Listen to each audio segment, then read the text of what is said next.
Well. Hello, everybody. I am California and Texas personal injury attorney Michael Eline. And as you guys know, I am all about holding the government accountable. I am the guy who coined the term government accountability operations.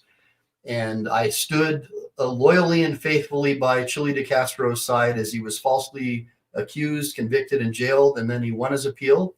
And as a result, I've been doing a lot to try and expose unjust and unsavory characters who tend to find their way into positions of power working for the administrative state.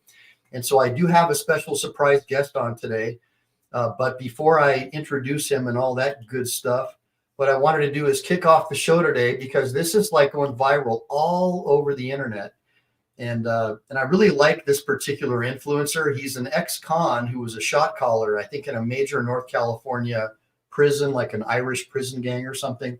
Let's go ahead and give this a watch really quick, and then we'll get into the show. Sometimes in prison, COs be getting their cheeks clapped.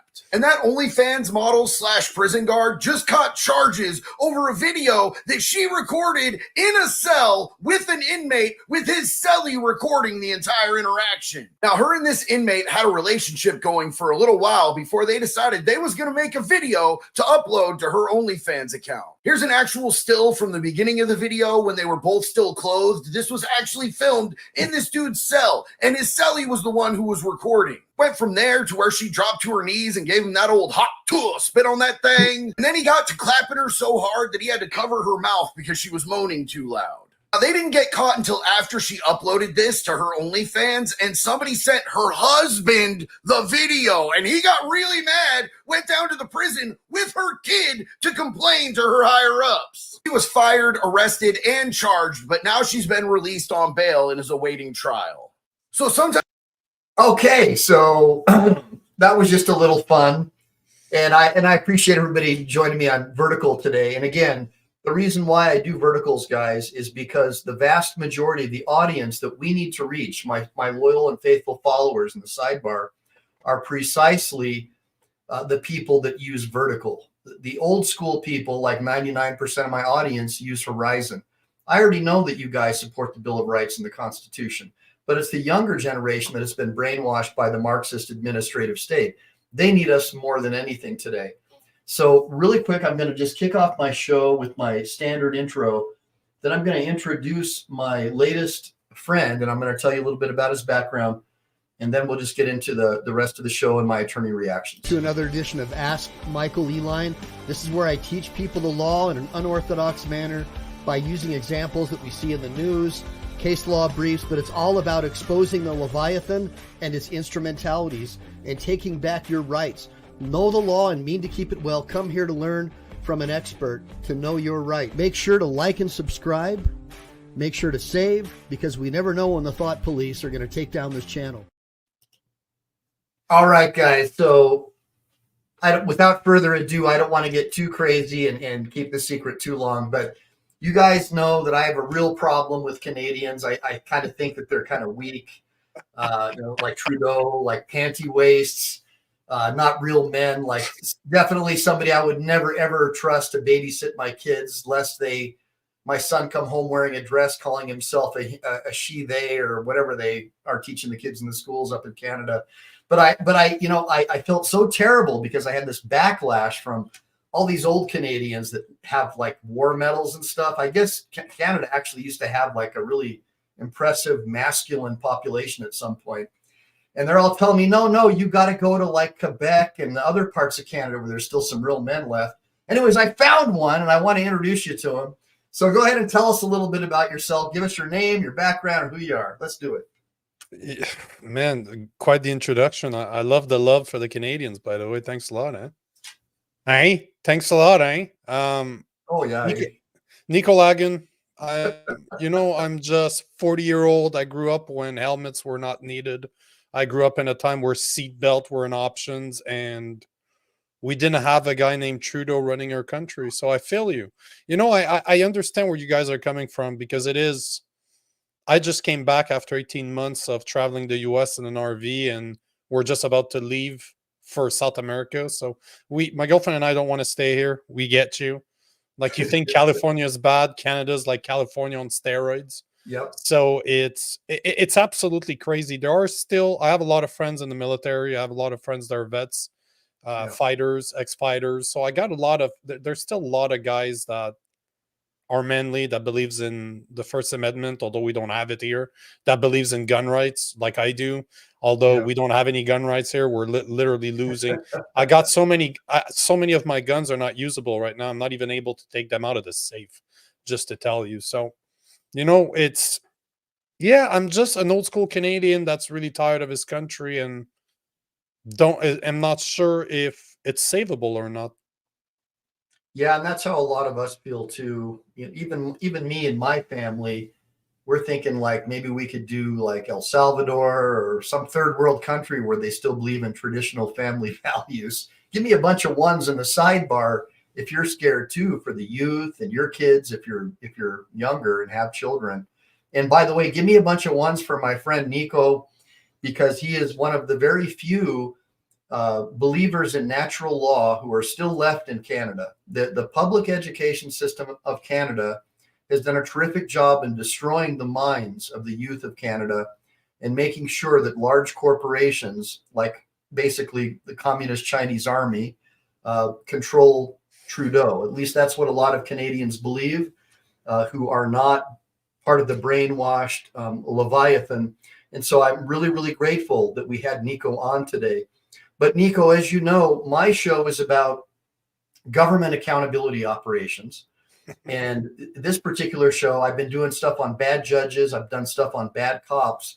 But now we're going to get into bad prison guards. And we're going to focus on the Hawk Tuah female prison guards because that seems to be a big problem. And you and I were talking about this earlier about how Gavin Newsom, if a male prisoner wants to pretend like he's a woman, they'll be carted off to the female prisons where they immediately abuse the female prisoners, rape them, and get them pregnant. And then the state of California will settle for between $100,000 and $200,000. And I wanted to know, number one, what do people like you who have your mindset in Canada think about that? And then is something like that also happening in Canada? Can you share that with us? It's just insanity. It's pure insanity. We are letting the patients run the asylum. This is exactly where we're at now. It's absolutely horrendous that we have that people like Gavin Newsom actually think that's a good idea. How is that even a possibility? How is putting men with women not problematic? 2 words: Epstein Island. Oh yeah, Ever since the yeah. FBI lost all the video, there's Mhm. been a mad dash to try and legalize sex with minors and Yep. retroactively immune all those 100%. same people that loan money and donate money to the Gavin Newsom campaign. Go talk to Yeah, me. Talk to me. yeah. They're called. What's the term they came up with? It's youth. Oh man, there's a term for pedophiles that is not pedophile, but the youth attracted, Oh, minor attracted. minor attracted. Like this is the insanity. This is the insanity that we're at. But that's the worst part. I think you guys are ahead of us when it comes to that. It's When pretty it comes to disgusting. that pedophile thing, Yeah. it's not as we don't hear about that much here in Canada compared to the US. Wow. Well, we just know there were more Americans and heads of most of our ABC agencies regularly flying to hang out with their buddy uh, Epstein at his island with all the little minor kids. And we know that billions of dollars in settlements from all those large financial institutions that donate money to guys like Newsom and Biden, right? All those guys, they've already settled sexual harassment lawsuits like gangbusters, but there's still the residual issue. If you can't find a dishonest lawyer who will engage in a confidential settlement for money, like somebody like me, right? I'm going to say F you. That could be my daughter, and give me the list, right? Give me the stolen video because you know that there's more videotape. You know there are more hidden cameras. There's no freaking way that stuff doesn't exist. This is all about money, and those are his campaign donors, brother. So that's why in my belief, San Francisco is basically like a mini Canada. What do you think about that? 100%. I believe it. I absolutely believe it. It's evil. It's just plain and simple evil. If you look at everything that has to do with Hollywood, everything that has to do with pop culture, they are really trying to normalize all of that stuff. Like I made a video this morning. I found this preacher that talks about Celine Dion, you know, big phenomenon. But did you see what's happening to her right now? That she's having all those seizures. Oh, because of the mRNA shots? No, that's not what the guy says. It was very Oh. interesting. He was Oh. saying because it's karma or she's cursed. But basically, she's done a lot of videos about really weird shit with children, like walking around in a baby yard, like a how do you call the place in the hospital where they keep the babies? Like the babies are just in Oh, the baby ward. baby ward. Thank you. And she's just spraying, and they all become non-gendered. Oh yeah, it's just Like there's some really weird shit going on. And Yeah. shit, what's the name of the senator in? I thought it was the senator of Texas. I'm looking at it right now, but it's not Cruz? him. No, that's Cruz. Oh, it's the other guy that was trying Yeah. to ban all the guns and wears dresses. That guy. No, Beto? no. The guy I'm talking about, on the contrary, he's very pro-gun. He's very pro-gun. Love what he stands for. But he was just explaining how the reason this is happening right now is that all the people in power, doesn't matter that it's Republican and Democrat at this point, Yeah. they're all being blackmailed. Yep. They're absolutely all being blackmailed. And he's like, this is what we're seeing right now. Epstein Island, buddy. 100%. All those pinhole they all went there. The Red Shoe Club. We know about the Red Shoe Club. I know you know about the Red Shoe Club, Nico. I don't know that a lot of my members do, but you should do some research about the Red Shoe Club. It's a badge of honor to wear these red shoes, and it connotates that you've taken a life of a very young individual in order to get into this club with your smashing it with your foot. And that's how the same sort of setup. Dianetics does a similar thing where they'll, not with red shoes, but get you to admit or confess like felonies and crimes that you've done. And they make you put it all on tape, audio tape, and then they can use that against you and hold that against you. So to this day, there are a lot of like Hollywood celebs, they can't get out of Dianetics as much as they want because they know that their lives would be over if those tapes got released. Is that a fair statement, Nico? Have you heard that before yourself? How else can you explain what's going on? How else Blackmail. can you? 100%. It's Blackmail. You know, there's some videos that came out of guys like Jack Black, guys like shit, what's her name? What's her name? Massive Star. And they were explaining it's like homemade video, like almost like old school videos where they're just talking and they're like, how'd you become so successful? Sold my soul to the devil. Yeah. And they're just laughing, and yet the videos just go on and on. It's one artist after the other, after the other, after the other. And you know, you stop and you just think about it for a second, and you're like, but it is evil what they're doing. Like, Absolutely. believe in God or not, what they're doing is evil, is absolutely evil, and they're screwed. Like they literally sold their soul to be popular. And you look at the psychology. If you're a fan of psychology, you look at the psychology behind the people that are in power. Maternity ward. That's exactly it. Yeah. Yeah, that's exactly it. So but that's my buddy Letzo TVO. He is our main our mod, so he makes sure to keep all the trolls out, because the trolls are always trying to get in here, buddy. Keep going. I believe you. I believe you, man. But that's it. I'm a maternity ward. But it's just everywhere. Like I posted videos of Madonna doing satanic rituals during her shows. Same thing at Eurovision this year. You had Bambi Thug. That's literally a self-declared how do you call it, non-binary witch that is having a satanic ritual on stage in front of millions of people, and people don't think it has an impact on us. Like, everything you're seeing is a lack of morals so deep rooted that we don't think we don't see a problem because we want to be tolerant. And this is how this whole shit in Canada happened, bro. This is how we got to where we are. Oh, well, no, we're going to tolerate. They're different, but we're going to accept. When's the limit? Where does it stop? Or when does it stop? That's the problem is in a democracy, the majority or the mob gets to decide. 100%. In a republic, the individual's rights are what matter. So in a republic, you'd never see a public school teacher trying to take the child away from the parent, or secretly trying to keep secrets from parents. That's evil. And so Secrets are the root of all evil. So when I lived in Scotland, I stayed with this Catholic family, even though I was raised as a Lutheran. And they just didn't like the Masons. And so Frank O'Connor would always tell me, secrets are the root of all evil. Aye, you never want to have a secret, man. It was hilarious. They're just so, back then it was real religious. Now I guess the jihadis have taken over Scotland. But back then it was the Protestants versus the Catholics.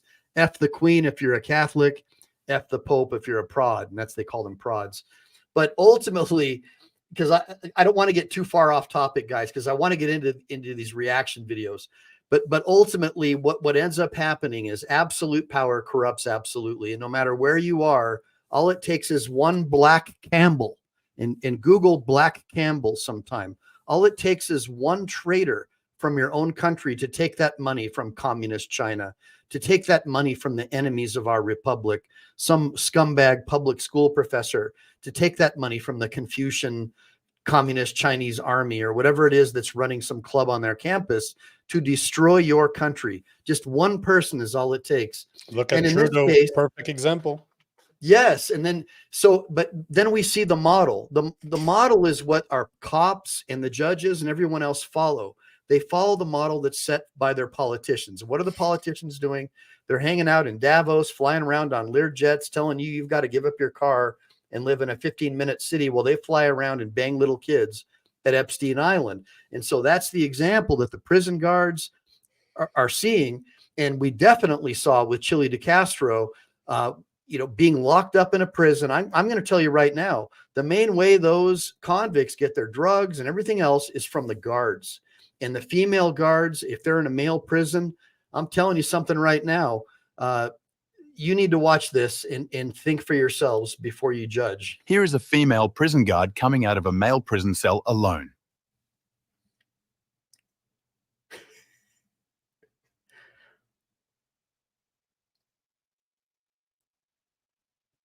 Interesting, right? Right. So, we'll keep going. That's just one example. the question is, why a female guard alone in a male prison cell? Of course, internet have their opinion. Dinah Frog says, I worked in a maximum security prison for 5 years. The inmate was most likely out on a movement. On the other hand, something I would like to point out. The inmate is recording on a device that should be confiscated. Female co-workers should not be searching a cell alone.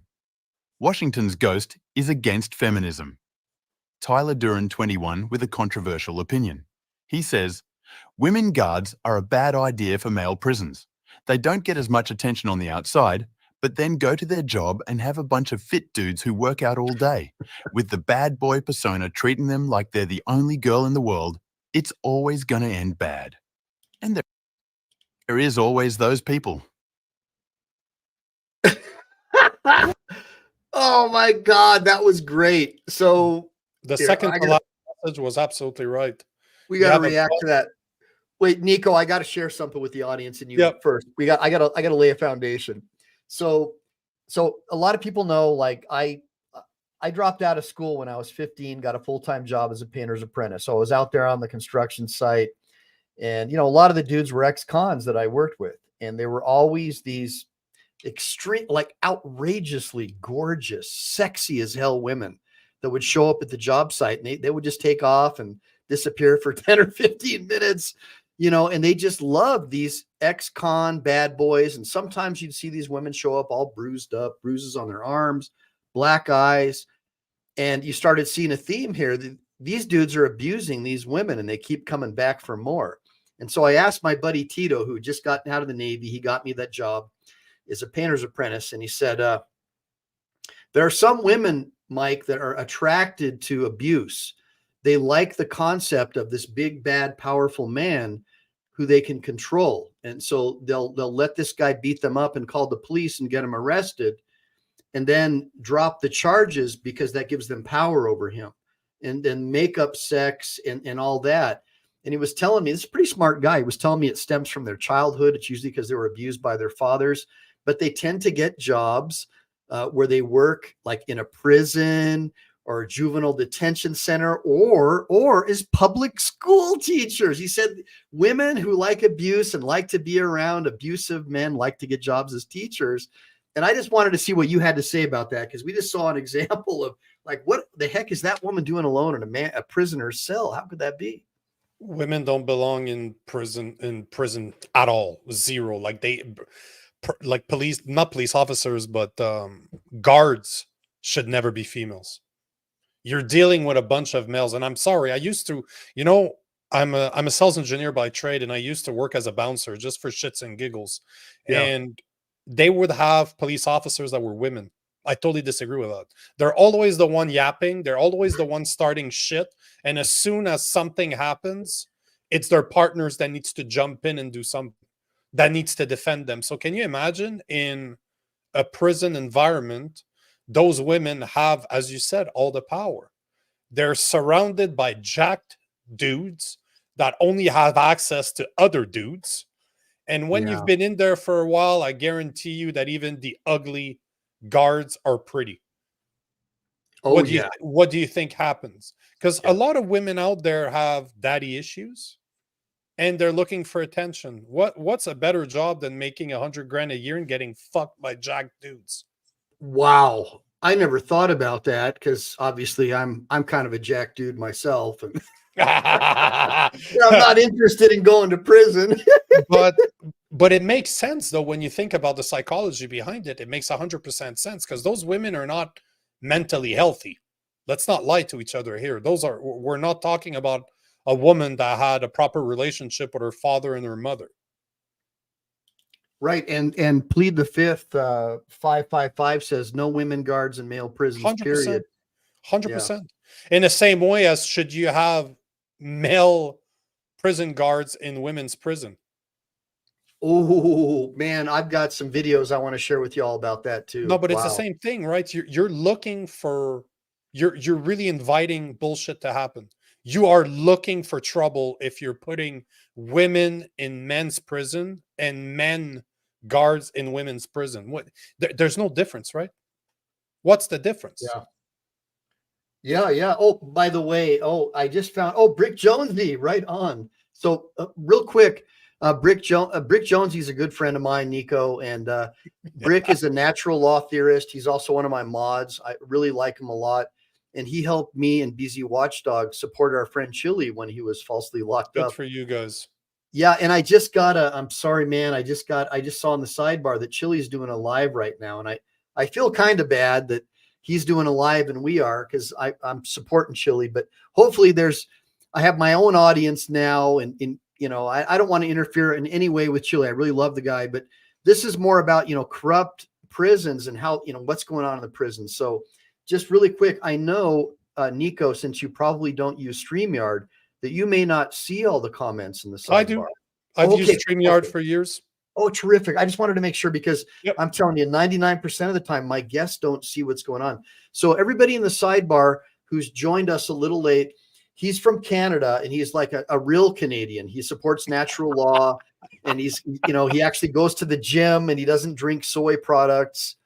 And he doesn't believe in the pharmaceutical industrial complex. He's a free thinker. He's capable of critical thinking, and he's from Canada, So that's why I wanted to have him on, because next time I go out for a rip, I'm gonna put him on my phone there, on my FaceTime when I go out for a rip, and I'm gonna have a Labatt's with me, and we're gonna reminisce about the good old days from the 80s, Dégueulasse, drinking Labatt.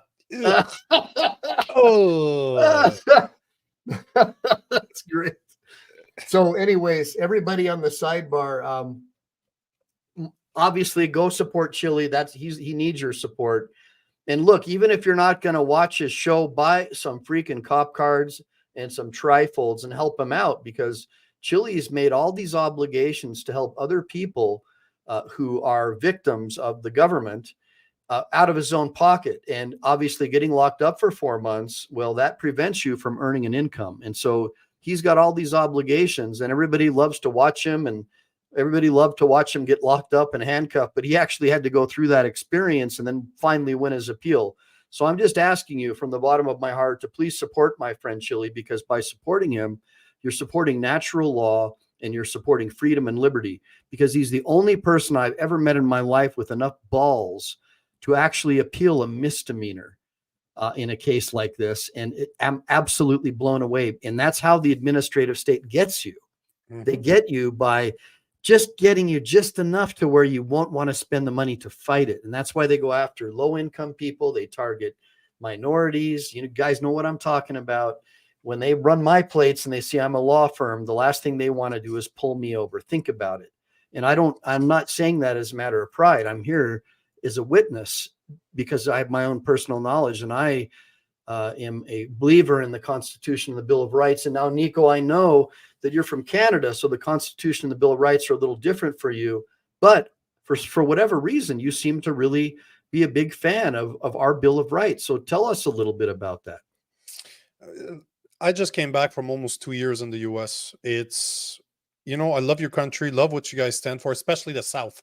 Like, I spent a lot of time in Arizona, Texas, Tennessee, Alabama, and absolutely love it. Love the Second Amendment, love the First Amendment. There's a good reason why the First Amendment is your First Amendment, right? Without free speech, never be free. Never. Amen. Yep. And the Second Amendment is not about fucking hunting. Right? It's not like the liberals are telling you today, or the liberals or the Democrats are telling you today. It's about defending yourself against a government. That's what it comes down to. And I don't think there's been a bill ever written, or a constitution ever written, that makes more sense than the two First Amendment. Like, right then and there, it is the perfect foundation for any society to be free. And I think Rick Jonesy agrees. Yeah. Well, and it's just, you look at it from a Canadian's perspective, where we have none of those. Not only do we not have none of those, but we're censored. I do not like being here. Like, we've been here for 2.5 months now. We've been back, and we cannot wait to leave. Yeah. Just because we do not have those rights. You know how much I miss guns? Oh my God, I can't believe it. Yeah, didn't he take away your ability to keep and bear arms? You couldn't. I'd have firearms for years now, and I've never been able to carry them. Do you know that in Canada you are not allowed to defend yourself? That's crazy. If somebody would come into the house right now and I would defend myself, I would shoot them. I'd take one of my guns and I'd shoot them. I'd be in trouble. I'm the one going to jail. So you have no choice but to basically bury the body then, if you want to defend yourself. 100%. Hopefully you have a good friend that you can call 3 o'clock in the morning and ask him to bring a shovel. Yeah. What a joke. What a joke. But that's what it comes down to. Like, there was a case a few years back where the guy lived in the middle of nowhere, older guy, probably end of his 60s, and wakes up in the middle of the night. There's 2 people in his house. He takes the gun and starts shooting. Like, no questions asked, and I would have done the same thing. He started shooting. The two people left, and he continued shooting. Like, instead of just, as soon as they exited his house, instead of stopping to shoot, he continued shooting. And it's interesting because my stepfather was military, and we got an argument about this, because he's like, oh, they were out of the house, he should have stopped shooting. And he got to court because of that. And yet I looked at my stepfather, and I was looking at the justice system, and I'm like, are you guys fucking kidding me? What's telling me that he's not going to the 2 assholes are not going to the car to pick up guns to come back to me and shoot? Well, I'm not taking a fucking chance. They're on my property. I'm still shooting. I got a question for you. Yep. If the Canadian police show up, would that be like the Royal Mounted Police? Yeah, they show up on their horses. If they show up, do they ask you questions like this? Where are your papers, ma'am? Where are they? Yeah, I guess so. Oh, you don't have any papers? To the consecrated cup with you. So is that what's going on? Is that Mr. happening? Chairman. That's kind of crazy. Director Right? You know, man, I don't know if you as a lawyer, you had a chance to look at Bill C-63 that Trudeau's trying to pass through government right now, but it would basically give them that power right there. They could literally go after anybody and label them as hate speech. Well, I know about that. And you're looking at that. I know about that, but hold on a minute, because other people have joined us late, and I want to make them understand what this show is supposed to be about. So everybody, female prison guard, watch this clip. Damn Sometimes in prison, COs be getting their cheeks clapped. And that OnlyFans model / prison guard just caught charges over a video that she recorded in a cell with an inmate, with his cellie recording the entire interaction. Now, her and this inmate had a relationship going for a little while before they decided they was going to make a video to upload to her OnlyFans account. Here's an actual still from the beginning of the video when they were both still clothed. This was actually filmed in this dude's cell, and his cellie was the one who was recording. Went from there to where she dropped to her knees and gave him that old hot tool spit on that thing. And then he got to clapping her so hard that he had to cover her mouth because she was moaning too loud. Now, they didn't get caught until after she uploaded this to her OnlyFans, and somebody sent her husband the video, and he got really mad, went down to the prison with her kid to complain to her higher-ups. She was fired, arrested, and charged, but now she's been released on bail and is awaiting trial. All right, really quick. I want to push forward, guys, really quick. It just seems like for some reason, you Commonwealthers seem to have all the prison problems with the female guards, eh? So we're going to get into the next one, and then I'm going to go ahead and we're going to talk about it. But this one's only like 2 minutes, so everybody don't take off, okay? Eh? 18 female guards of Britain's cushiest jail have been fired for having illicit affairs with inmates. Figures discovered in Freedom of Information request found that relationships took place over the past 6 years at HMP Berwyn, Britain's biggest prison. The information follows 3 of the women ending up in the court following the illicit liaisons at the Wroxham jail in North Wales. Mark Fairhurst, chair of Prison Officers Association, blamed the relationship on the hiring of the wrong kind of women. I mean, talk about a best-selling Netflix cover, right? Like 2 women handcuffed.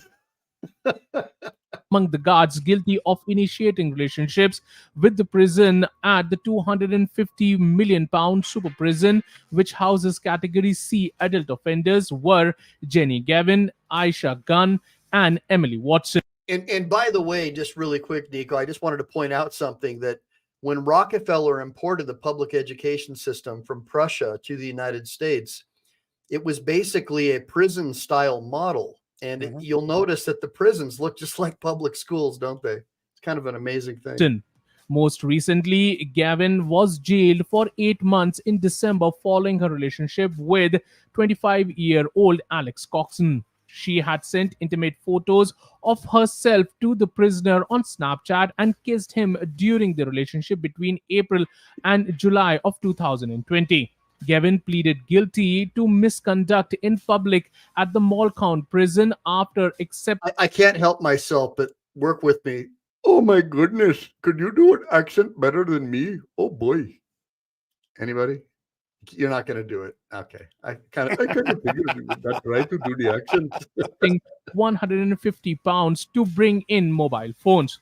The relationship comes after just 1 year after a fellow officer, Aisha Gunn, had a fling with a dangerous inmate identified as Khurram Razak. A search of Gunn's bedroom revealed snaps of the pair kissing and... Hey, really quick, man. Talk about loyalty. I just want to share something with Nico. Nico, you are amidst the most loyal, coolest people on the planet. So look at that comment right there. Stomper says, I got E-Line on my TV and I got Chili on my iPhone. So he's making sure. So look, Stomper, once you get through this episode with Nico and I, you're going to have to get another phone or something or another TV, because you're going to want to watch what he's got to say, dude. He has got some really cool cutting edge, like manly man, like protect your woman kind of stuff, like the stuff that we're missing so much right now. That's why everybody watches the Jack Reacher stuff, right? Because he's like the manly man who protects people. Let's keep going. Hugging also with mobile phone pictures taken on her cell phone. Some 31 female officers in England and Wales have been dismissed for inappropriate relationships since 2019, according to the statistics from the Ministry of Justice. Subscribe to One India channel. Oh boy. So anyway, there's one more thing I want to share with you, because Nico, you were talking about, how you don't think it's a good idea to have female prison guards because of the fact that they could be raped or attacked and that they're not strong enough to really defend themselves physically. Well, unless, of course, they're really a a man who identifies as a woman, then maybe she's an Olympic swimmer. I don't know, but let's go. What?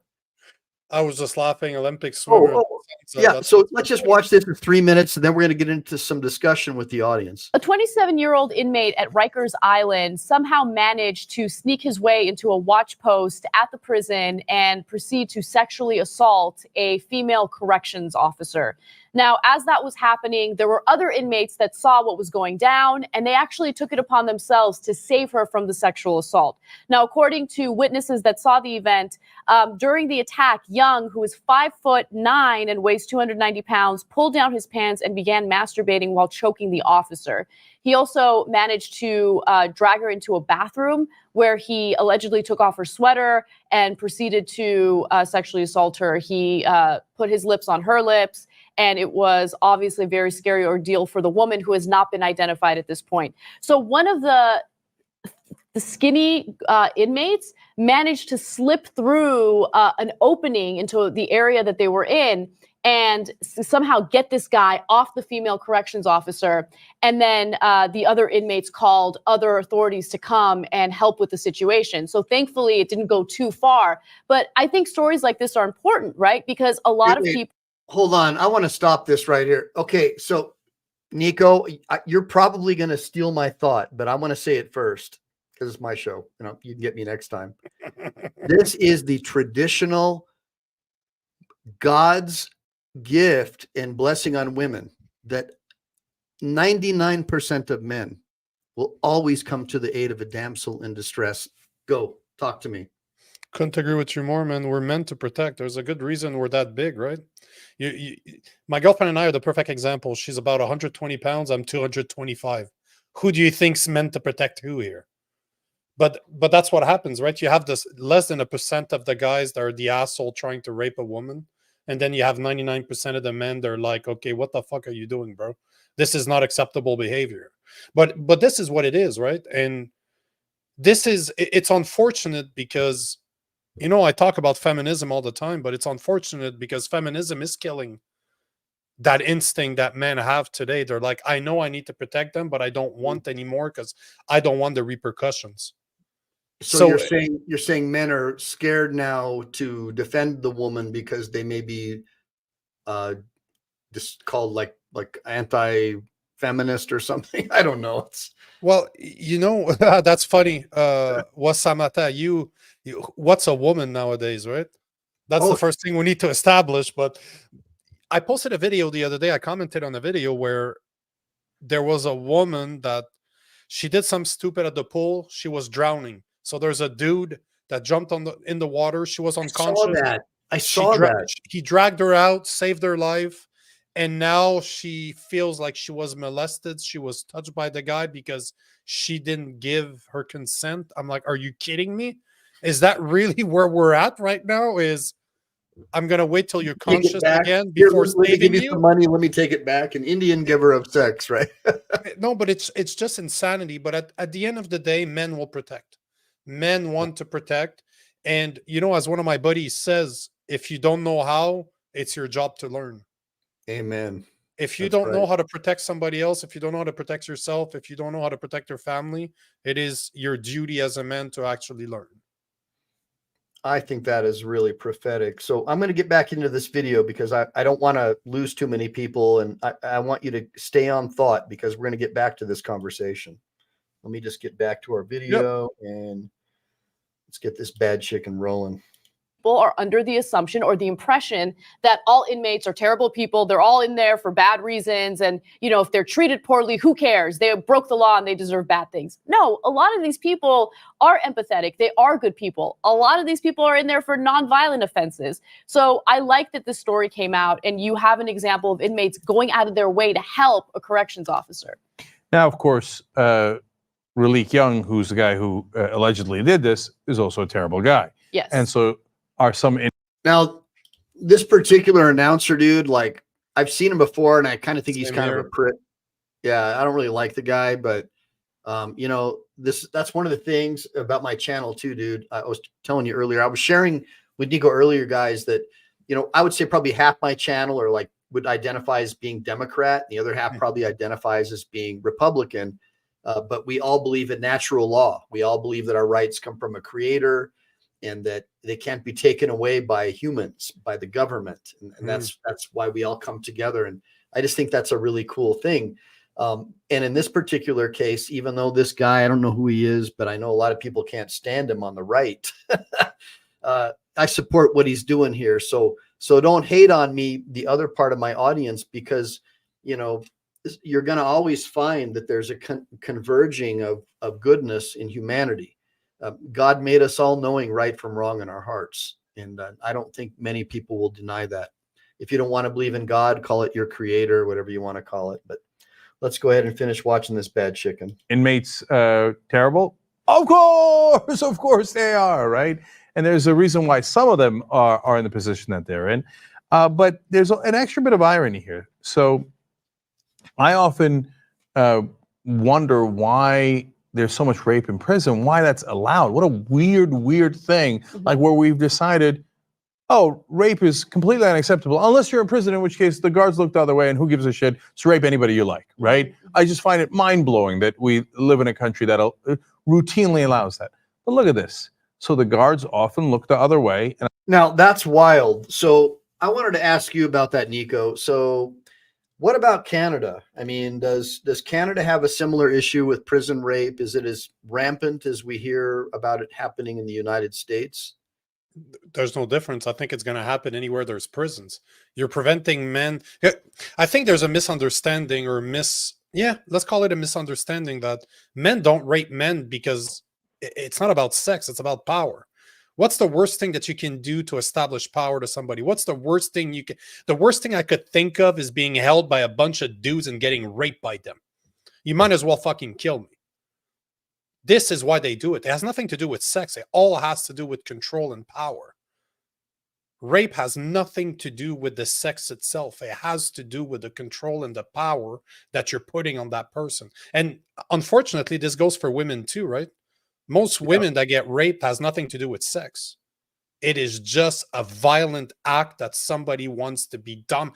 Listen, if you go back to the video, the guy was saying that he wasn't raping her. He was masturbating as he was choking her. What do you think that means? He's establishing dominance on her. He's basically treating her, showing her that she cannot do anything to him. And he was a big boy. Like they said something around 300 pounds, like 280 pounds. Like that's a big motherfucker, right? Yeah. But those are why guys get raped in prison. It has nothing to do with sex. It's power. So it's going to happen no matter where. Because it is. Can you think of a worse thing than that? No. I cannot think especially if you're forced to face the people the next day, right? And that's the whole point, right? Yeah, that is the whole point. So it doesn't matter where it is. It's always going to happen. It's always going to happen.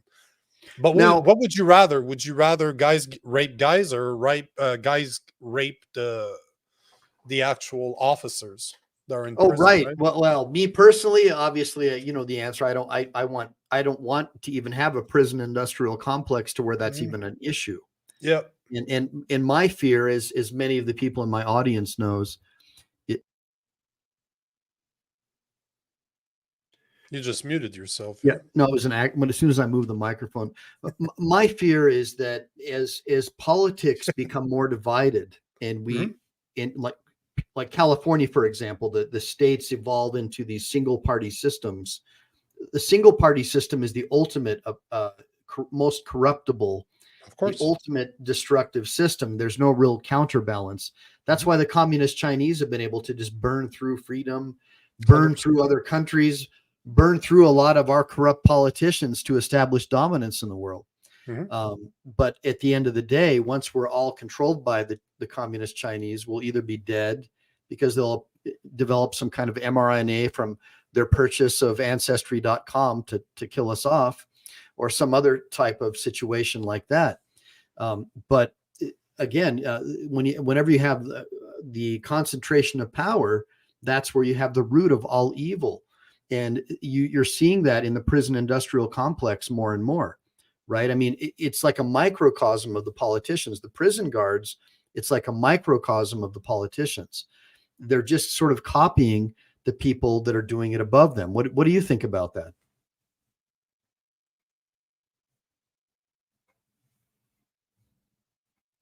But you're absolutely right. But what can you do? This is the question. That process has been going on for what, 80 years in the US, 60 At years. least. Yeah. What can you do? Because I don't know if you guys read that, but Ted Cruz actually released a book last year on DEI. Fascinating stuff. Like, love the guy or hate the guy, his book is actually pretty brilliant considering the way he explains it, and he goes through the whole history of it. But what can you do? Because you're absolutely right to say that the prison system is just what happens when everything falls under one power. Our society is no different, right? Our bars are just golden. That's the only difference, is that we think we're free, but our bars are still there. We just don't see them. But at the end of the day, what's the difference? There's no difference. There's absolutely no difference. When you have one single person or one single entity that's in power, what you're seeing there is going to happen too. But I agree with Wasa. What about no rapey? I don't think it's possible, though. I don't think no rapey is possible. Well, hold on a minute. So Brick Jonesy, and this is one of our top dogs here, he says that Chile has a real plan, and that's digital detainment. And he's right. So Chile has this idea that you can have a situation where you wear kind of like an ankle bracelet where you're monitored by video. You just don't leave that area. Sure. And that would be the way that you would not have to be shackled or wear torture cuffs or any of that kind of stuff. What do you think about ideas like that? Separating the nonviolent people from the violent people, the mentally ill from the nonviolent, and that kind of stuff. Let them work, let them make a living. And hopefully we're talking about the prison system here, right? We're not talking about society at large. I just want that's where it's headed next. That's what happened to us under COVID. So that was COVID, but now it's prisons, but really no difference. You made a valid point. Go ahead. It's a good question, because I don't know what's the solution for prisons, because you do have, you have your nonviolent crimes, which that's a thing of itself. But what do you do with those violent ones? Like the ones that are violent, the guys that have murdered. I'm not saying killed, because manslaughter, there's a massive difference between murdering somebody and killing somebody, right? Yeah. But what do you do about the guys that are murderers, that are rapists, that are pedophiles? What do you do with them? Because the nonviolent ones, it's an easy solution, because what you're describing, how did he call it? Hold on. He called it, what was it? A digital detainment. Digital detainment. For nonviolent crimes, it makes 100% sense. It makes 100% sense. But what do you do with those? Yeah. What do you do with those very violent ones? Because there needs to be some type of consequences for their actions, right? Yeah. And now we don't live. Our prison system is not really there to teach them a lesson, as more keep them somewhere away from society, right? It's not about trying to fix them. It's mostly, okay, you're going to do your time there, and hopefully you're better by the time you get out. But chances are, chances are you're going to be a lot worse. What about punishing, or what about the Judge Dredd? Remember the Judge Dredd? Love that. Love it.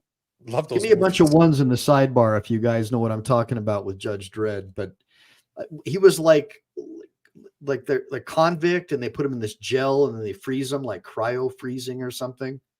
Oh, you're talking about no, that's Demolition Man. Oh, Demolition Man. Yeah, brother. I love myself. This guy's legit. He knows the difference. You probably know all the Expendables too, right? Oh yeah, fuck yeah, man. I love that. Man, I was born in the 80s. I love that shit, man. Those guys are awesome. Cool. Me too, man. I love that stuff. But what is the solution? Well, that's the thing. And so that's something that thanks, Brick. So Brick and Let's OTVO are giving us a bunch of ones. And they're like, they know about all those. Demolition Man, says Willie B.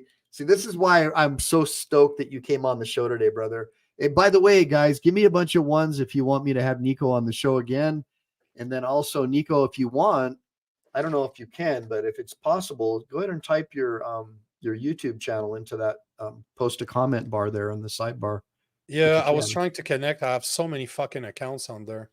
It's okay. If you can't, you can't. But I'll make sure to put your contact stuff in the description. But Yeah, they want you to come back. So what's the matter? I, You want you to come back. I I'm would just so happily. glad I found this like cool like alpha male Canadian. So I'm stoked. Don't go anywhere, dude, because really hard to find one of you guys. But and you know what? It's unfortunate because even me being back here, I realize that is true. What you're saying is absolutely true, and that's the reason I left 2 years ago. It's really we're just here to deal with our last things we need to deal with in Canada, like getting rid of the house and making sure we're all good to go. But at the end of the day, it is a messed up situation. But the worst part is that there's a lot of guys here that don't want this to happen, Yeah. but they do not have the balls to just stop it all. Because, I've been creating content for 4 years now, and it all stemmed because of what happened during COVID. It all happened through that. My employer, because I don't know if you guys know this, but it's 91% the rate of vaccination here in Canada. 91%. Wow. I'm part of the 9. My girlfriend and I are the part of the 9, and we're the only ones in her family and in my family. So 3 years ago, that's what my job wanted, because I was a customer facing guy. I was wearing a suit every day, and I had to go see customers. And this is the problem. People are not ready to live their virtues. If you believe in something, you should be ready to do whatever it takes in order to live them. If you don't believe in big pharma, then don't take their medicine. But what does that mean? That means you might lose your job. That means you might lose your livelihood. That's what it takes nowadays to be able to stand for something. And unfortunately, in Canada, unlike the US, we don't see that often. And if you know about history, it makes sense, because see it this way. We are still under the Queen, or under the King now, obviously, but we are still under England. We lost our war of independence. We tried to fight the British. We lost. We have a loser mentality in Canada. We have a tolerance / loser mentality. And when you look at the US, and God knows I spent quite a lot of time in the South, the winning mentality that you guys still, the winning mentality still exists from the time that you guys won your independence. And this is it just carries on and carries on and carries on. And that's why there's not a lot of patriots in Canada. Unlike you guys that are, brother, we went through 23 states over a period like between 18 months and 2 years. And I got to tell you, brother, most people out there, Democrats like Republicans, like when I call Democrats, I don't want to disrespect anybody in your audience, but I'm thinking more of how do you call it? Classical liberal. Right. Like more of a libertarian. I'm not a Republican, I'm not a Democrat, I'm somewhere in the middle. Yeah. I believe in free speech and guns. That's what I believe in. All You're the not rest is minutia, right? You're not a flag burner. Oh, jeez, brother. It's free speech. It's hate speech to do a burnout on a LGBTQ crosswalk, but it's free speech to burn a flag. Burn a flag in front of me, I'll kick your ass right there. Are you kidding me?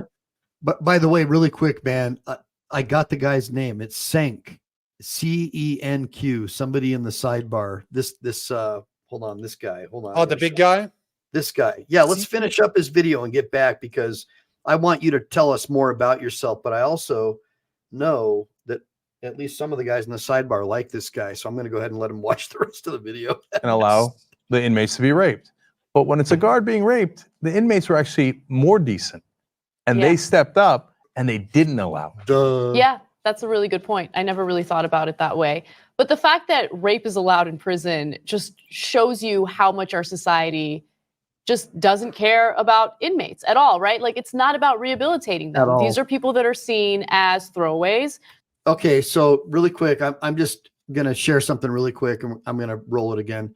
So you guys in my audience, I know Nico wasn't part of this whole experience, but when Chili got locked up, I went and visited this guy in jail, and I saw all the negative comments that that people who just didn't like him wrote.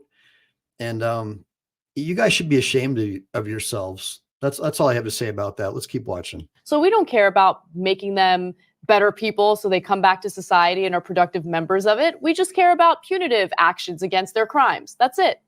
Well, God bless them for destroying stereotypes there. And my guess is that the guard there is enormously thankful. And by the way, I hope that, that they're recognized for their actions. I mean, you want to talk about. Wait, hold on a minute, Nico. What's the matter? You says this must be old because Anna looks hot. Nice.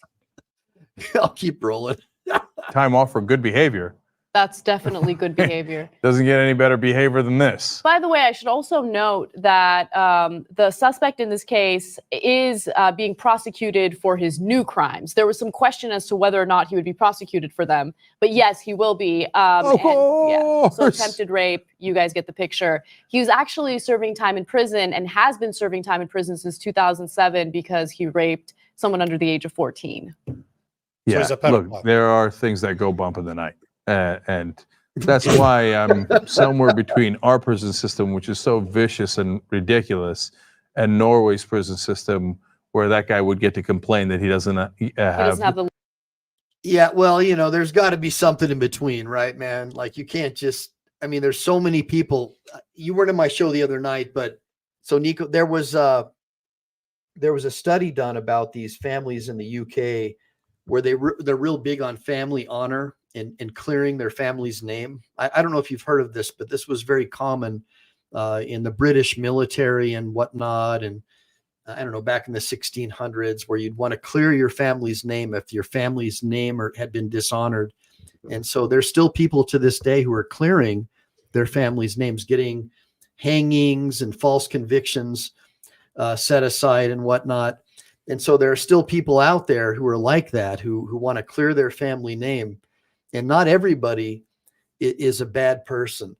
And so I just wanted to sort of share that with everybody in the audience, that people can get falsely convicted. They can get locked up. And even if they're guilty of the crime that they've committed, it doesn't mean that they're bad for everything that they've ever done in their life.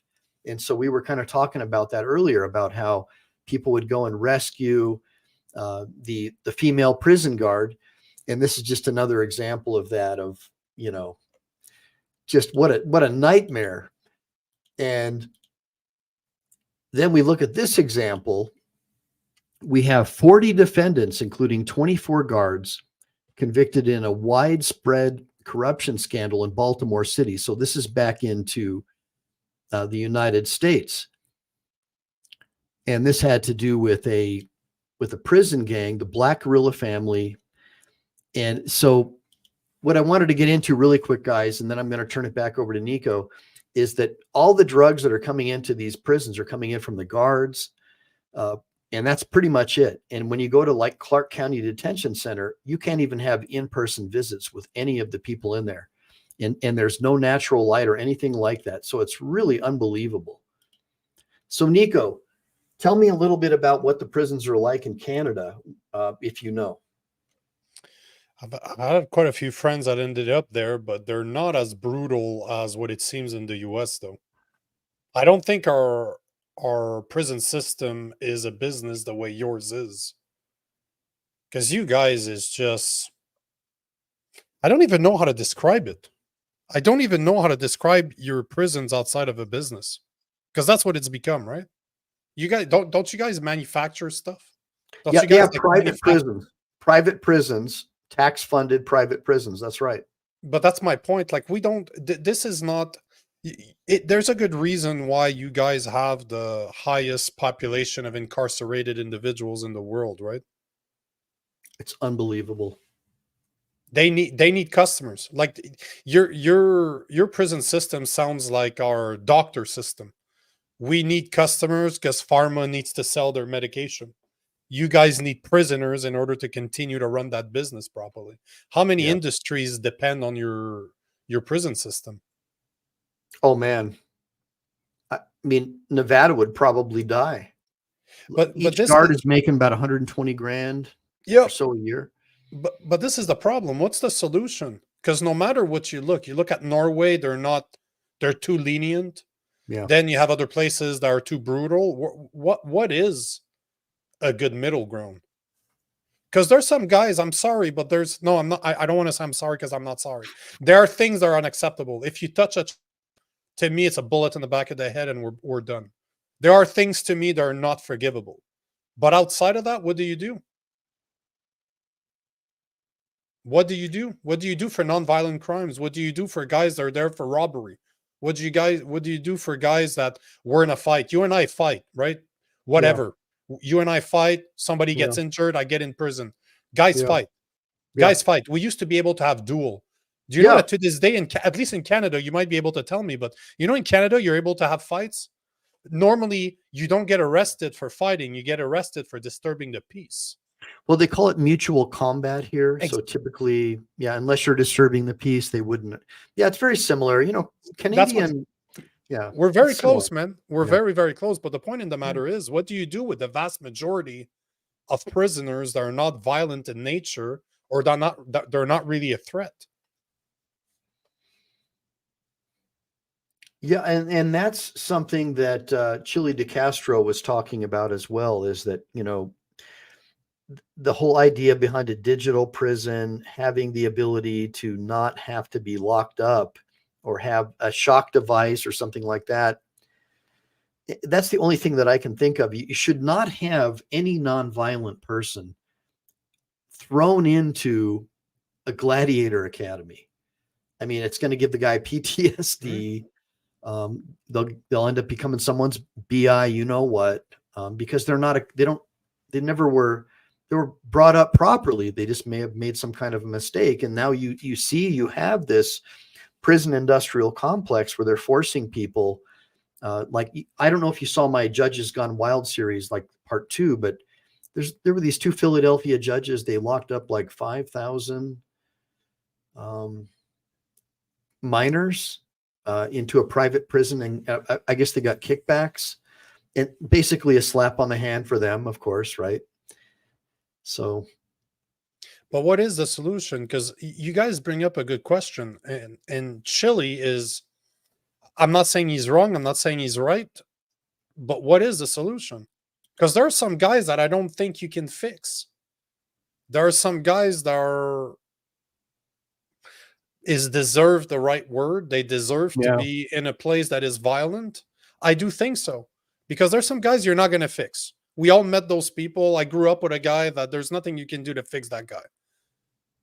There's nothing you can do to fix that guy. He's too far gone. I don't think there's a middle ground for him. But for the vast majority of them, you're right. But what's the solution? And who's responsible for taking that decision, right? What's the matter? You says middle ground is no victimless crimes, prisons where food is healthy, the environment is as safe as possible. There are learning opportunities. Studies show massive differences in recidivism. I mean, I don't know about that, but he's probably right. I mean, most of my audience are pretty well educated. What do you think? Again, I think it does make a point for nonviolent crimes. But how do they get punished? Do they deserve to get punished too? Because they still broke the law. You cannot, on one hand, you can't be too lenient where people are not scared to break the law. Look at what happens in the big cities in the US. Yeah. People know that the others are not armed. They know they don't have guns, so that they can do pretty much whatever they want. The criminals are the only one with weapons. So crimes is high. And people are lenient on crime. So obviously they're not worried about the consequences. So what is a middle ground? And does a middle ground even exist? I don't know. What do you guys think in the sidebar? What do you think, Stomper? A lower prison population would help. Yeah, well, that's an understatement, brother. Like, that is an understatement. I mean, my issue is, like, even municipal corporations, when you want to set up a city, like, you know, become part of the unincorporated and become a city, you get out of the unincorporated area or whatever, start your own city. Part of the studies to set up your own police force is, you know, how much revenue will you be able to generate from giving out traffic citations and DUI arrests and whatnot. And that to me is just crazy. That's wild to me. But that's government for you. It's literally the only entity in the world that can survive without ever producing money. They don't produce a revenue. The only way they can produce a revenue is by taxation or by forcing people to give them money, and giving tickets as a police force is exactly how you generate money. That's wild to me. That is just wild. But that's the world we live in. Yeah. But you know, do you honestly believe that there's a way to change something that is as corrupt as it is now, unless you do what Bukele did in El Salvador? Well, that's a really good question. And so that's something that I can speak to. So my wife is from El Salvador. No, there you go. And the first couple of times that I went down there, I'm just telling you from a personal perspective. I was prior to 2019. Yes. Okay. So being a gavacho, a güero, going down to El Salvador, first couple of times, you could tell that the people were almost a little too nice. Almost, and then I would hear stories, like, my wife's brother has to surrender his belt to one of these gang members on a bus, or they're going to, take him out, and they just hang out on buses and fleece people. And they're all these gang members. And now when I'm down there, the people, you can tell they're like, they have their chest out. They're proud of their president. They're proud that he locked up all these criminals that our own government created in the 80s. I'm not even going to say their names, because down there, you don't even say their name. That's how it is. So I'm going to keep that tradition. But it's real, man. It's real. And those people down there are really, really proud of him. But, because I know where you're headed with this, there's that civil liberties issue, because now he has the ability, if he wanted to throw any of his political opponents or anybody else that he doesn't like through his Secret Service system and everything else. And this is where the true test of, are you truly a patriot, or are you going to be just like all the ones before you and become part of the Leviathan? Because to become like Jefferson or George Washington, the founders of this country, man, they gave up a lot. I mean, they sacrificed everything. Everybody who signed those documents, they had a death warrant from the king, signed by the king. 100%. Their lives were over, and all their assets were seized overseas. It was real. The struggle was real. So, yeah. I got a buddy of mine that's a historian, and since I've known him, I must know him now for 8 or 10 years. And he's always told me that the best system is a monarchy. He believes in monarchies because if you are trained from a young age to care for your people, your decisions are always going to be in the name of your people. Do I agree with him or not? I don't know, but it's logical. But unfortunately, that means that you're also opening the door to a tyrant. Yeah. So there's no perfect situation. But if you look at the system that we're in right now, and Bukele talked about it when he did an interview with Tucker Carlson, he actually said that he did not have he said it himself, that he became a tyrant. He voted himself an emergency. He used the emergency act that was there to give him all the power so that he could get rid of all the corruption in the government. He admits to that, which is very interesting to me to hear a guy like him admit that, that yes, I became a tyrant in order to be able to do those changes. Because at the end of the day, look at today. Do we have a choice? If you want to change what's going on in the US, I don't think you have a choice to have somebody that can have all the power in the world to do it, but you have to trust that he's doing for the right reason. Because as you said earlier, power corrupts, and ultimate power corrupts ultimately. It's a problem. But is there another choice? Right. And that brings me to the next clip, because before we were talking a little bit about prison guards. Elaine, are we talking about Epstein Island again?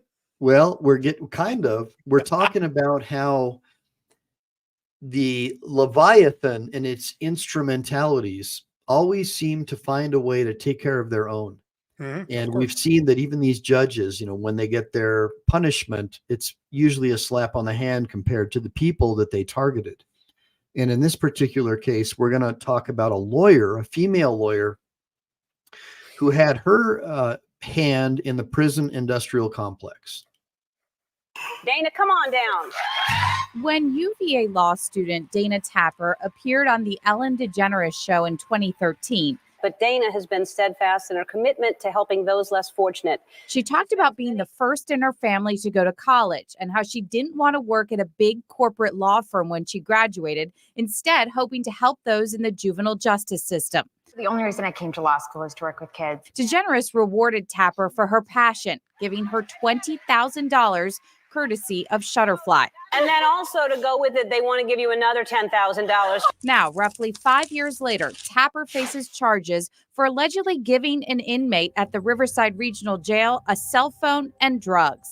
The Commonwealth's attorney in Prince George says it happened in December and that the case remains under. So just really quick for the audience and everyone in the sidebar, I've had clients at that jail and in Chino State and stuff like that. And it's not easy to bring anything into a jail. So I'm just wondering how she was able to pull this off, but let's keep going. Investigation. While nearly all documents related to the case are sealed and the prosecutor declined to name the inmate, Crime Insider sources tell CBS 6 Tapper did visit one inmate hundreds of times in jail, smuggled him drugs, and even had sex with him behind bars. Although we don't know the name of that particular inmate, that's many hours. And didn't you say something earlier that they start looking really good after you've been in jail for a while? Yep. I think it's. But are you really surprised by this, though? No. That's the thing, right? No. But that's why women should be nowhere close to those prisons. Let's keep watching this. They uncovered records that show what CBS 6 legal analyst Todd Stone calls Tapper's unusual history of appearing in court for inmates she was not representing. It's understandable why there's an investigation, because investigations often begin when they see smoke and they look for the fire.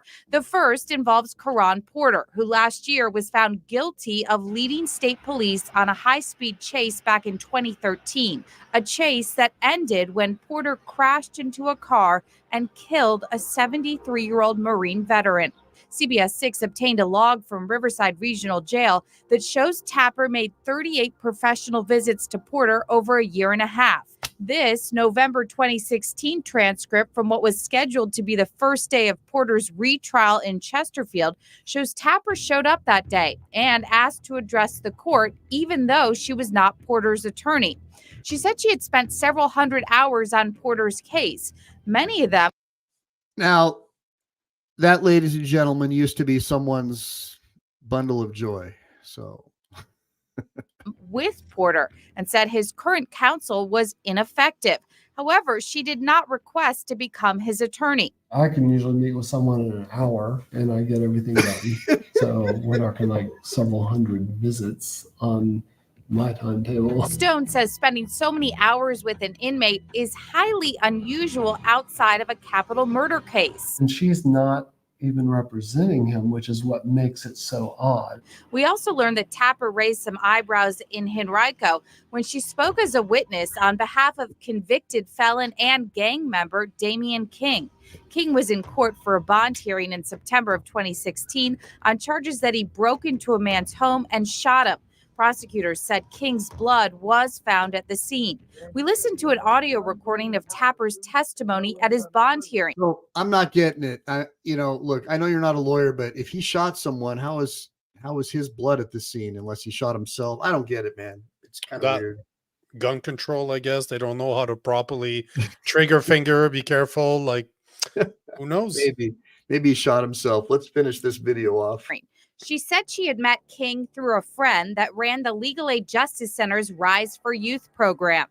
Tapper said King worked for her at her law practice in Richmond and described King as her right hand, saying he was tapped into the juvenile network and gave her access to those clients. Hey, he was tapped. What do you say? What?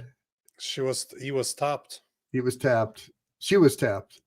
She was getting tapped. Yeah, She that's was getting for sure. tapped. Okay. Oh, Just wanted to make sure. I'm trying to understand.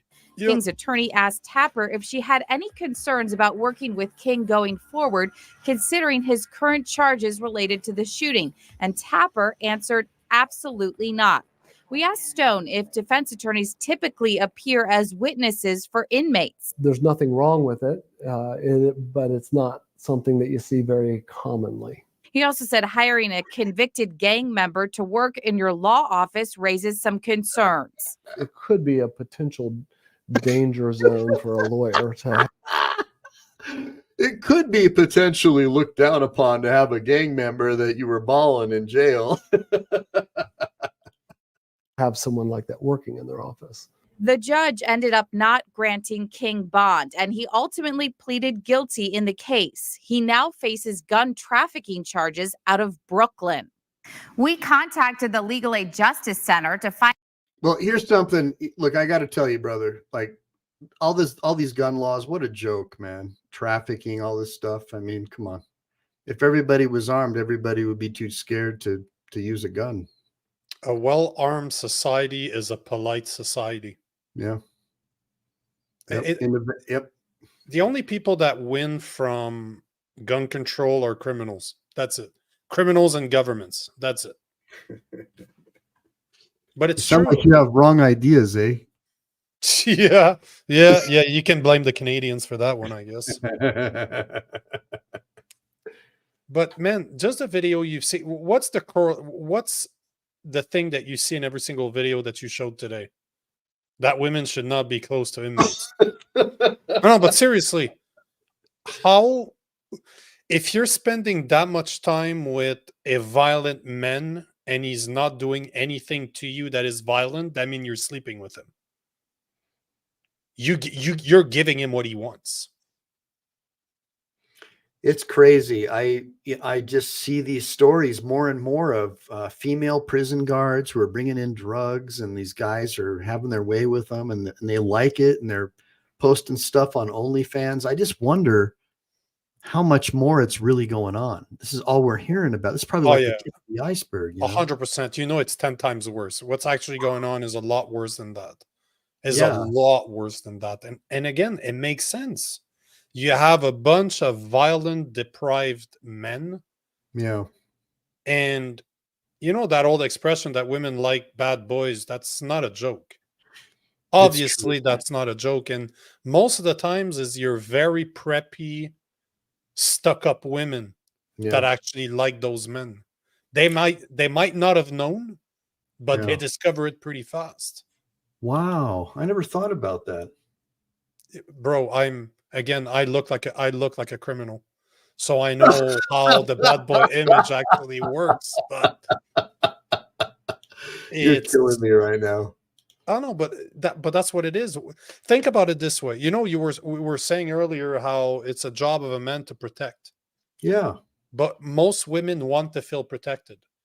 Can you feel more protected than a man that's ready to kill? That means he's ready to kill for you. There's no doubt. So, of course, it's super attractive to them. Yeah. Well, that's if you believe that they're really women. Oh, yeah, but they're in prison after all, right? Is it a small penis or just a big clitoris? Oh, knows, right? I don't know. I heard that there's a lot of different genders, and I don't know what to think anymore because I don't want to say the wrong thing. I say the wrong things all the time, man. Well, that's why I'm on my show. Yeah, I really speech. You can tell me what you think. That's fine. It's called psychological problems, is what it's called. There's only two genders, but there's a lot of patients running the asylum. That's all. That's all that's happening right now. What's the matter? You says teachers that like I can't even. Yeah. Yeah, but that's another interesting point because you approached it earlier saying that teachers are. You look at the public system, you're 75% of teachers are women, a bit over 75. I think it's 76% of teachers are women. Yeah. So can you be surprised that you catch a bunch of 14-year-old with grown women? And Oh, that's I never that's thought an about that. interesting bias, right? If the opposite would happen, Yeah. if it's a man that's 30 that's going out with a 14-year-old, that's a problem. But Well, unfortunately, think about it. Be honest. If you were 14 years old and you had the chance to sleep with your hot 25-year-old teacher, that was yeah. all right by us. Look, when I was growing up, I would have killed to have. So look, I just want to I want to show this again because I want to share with the audience, what the show is really about, and it's exposing these evil women in the prison system. And clearly, when we were kids, I mean, we would have never even, like, as a young 16-year-old boy, I would have never even considered even coming close to this woman. I mean, get behind me, Satan. So sometimes in prison, COs be getting their cheeks clapped. And that OnlyFans model / prison guard just caught charges over a video that she recorded in a cell with an inmate, with his cellie recording the entire interaction. Now, her and this inmate had a relationship going for a little while before they decided they was going to make a video to upload to her OnlyFans account. Here's an actual still from the beginning of the video when they were both still clothed. This was actually filmed in this dude's cell, and his cellie was the one who was recording. Went from there to where she dropped to her knees and gave him that old hot tuh, spit on that thing. And then he got to clapping her so hard that he had to cover her mouth because she was moaning too loud. Now, they didn't get caught until after she uploaded this to her OnlyFans, and somebody sent her husband the video, and he got really mad, went down to the prison with her kid to complain to her higher-ups. She was fired, arrested, and charged, but now she's been released on bail and is awaiting trial. So sometimes in prison... So I just want to leave that image up. So you asked me before we ran this clip just now if back in high school I would have considered having something like that would have been my dream. And of course not. I would have grabbed my Bible and probably some garlic and a little cross and some holy water. Of course. Maybe throw some rice. Yeah. Yeah. So yeah, right. Because you got to give it to her. Like, she's a good looking girl. Like, at least on that picture, like, what is a woman like that doing in prison? That's from her OnlyFans channel. Of course. I mean, talk about cruel and unusual punishment, putting her in a prison with a bunch of dudes, right? Like, I mean, that's right. I mean, that's cruel and that's that violation of our 8th Amendment of our Bill of Rights. It's cruel and unusual. Give me a bunch of ones in the sidebar. What's the matter, you and Kurt Bronson? If you think that having her guard a bunch of male prisoners is cruel and unusual punishment, I don't know. What do you think? For who? For who? Who is it? Who is it punishment for? Her. I don't know. But I don't think it was punishment for her. I think she enjoyed the punishment. No, but it's true because it's that old DEI stuff. Women should not. There's a lot of things that women can do better than men, but there's a lot of things that men can do better than women. And correctional officers should not be women. Same thing as police officers should not be women. Same thing as firemen. How many firemen have I met in my life? They're like, they do not want female firefighters because if they drop, who's going to take them out? That 140-pound girl's going to take out that 250-pound man that lost consciousness in the burning building? Not going to happen. But what are they doing there? Like, why are they even in those prisons? It makes no sense. It's crazy. I mean, that's cruel and she is so hot. I mean, like, hold on, let's take a look at her really quick. I mean, come on, give me a break. I mean, if you were in prison, you had to look at that. I mean, you probably would commit suicide from the dude Japanese, literally. The dude commenting in that video probably looks good to some of those inmates. So you can't even imagine that woman. Oh my God, I never even thought about that. But yuck. But the thing is, let me ask you this as a lawyer. You have, because that woman, that little skinny white girl was a lawyer, right? The one that were talking about the two black guy inmates. Yes. Yeah. Is that as a guy that runs a practice, would you ever allow a woman like that to go alone in prison cells with those type of individuals, because at the end of the day, if she was able to do that, that means there was no correctional officers or guard in the cell with them. To me, it's wild. I'll be honest with you. Typically, when you're going to meet with your client, whether you're a male or a female lawyer, you're going to get patted down. They're going to run you through a machine, and you're going to be forced to meet in an area that's secure, that's where they can visually watch you. Now, when I visited my clients in state penitentiaries, which are, like hardcore capital offender type penitentiaries, sure. They'll have somebody there, like he's like on like a judge's podium, looking down on you, watching everything you do. They really, really restrict physical contact. So I'm like you, I'm befuddled, brother. Like, how the heck did this woman get such close access to where she could exchange all this stuff and not be spotted? So anybody in the sidebar who's done time can tell us. Go ahead. But have sex with them. Right. Like, not only exchange, it's not just a little twop. I'm giving you something under the table here. We're literally, yeah, exactly. We're really like, we're spitting and everything's going at that point. It's for sex. How's that possible? It makes no sense to me. It makes zero. Don't you think someone's getting paid off? But that's my point. Is there somebody else? You were talking about Epstein's Island. Is it not the same thing there? That there's not other? Are you telling me that there's not other guards that are involved in there that are recording them too, or they're paying somehow the inmates are paying guards to sleep with the hot guard? Like, this there has to be something going on behind the scene that we're not seeing here, because it makes no sense. It makes zero sense. What's the matter? You says she's in there filming a gangbang. They're having fun. But that's my point. Who's to say was the celly, like the guy was saying in the video? Who's to say it's not another correctional officer? This is wild, man. I just can't believe some of the comments. Hey, by the way, feel free, brother. Like, my audience is yours. Like, answer questions. Like some of the stuff they're asking us questions and making comments. Some of the stuff is hilarious, man. But I'm reading it, and they're absolutely right. I agree. I agree with 100% of the comments that are being popped, that are being put up there. It's insanity. But are we that surprised? We have DEI as a root of the United States, and it's been the same for Canada forever.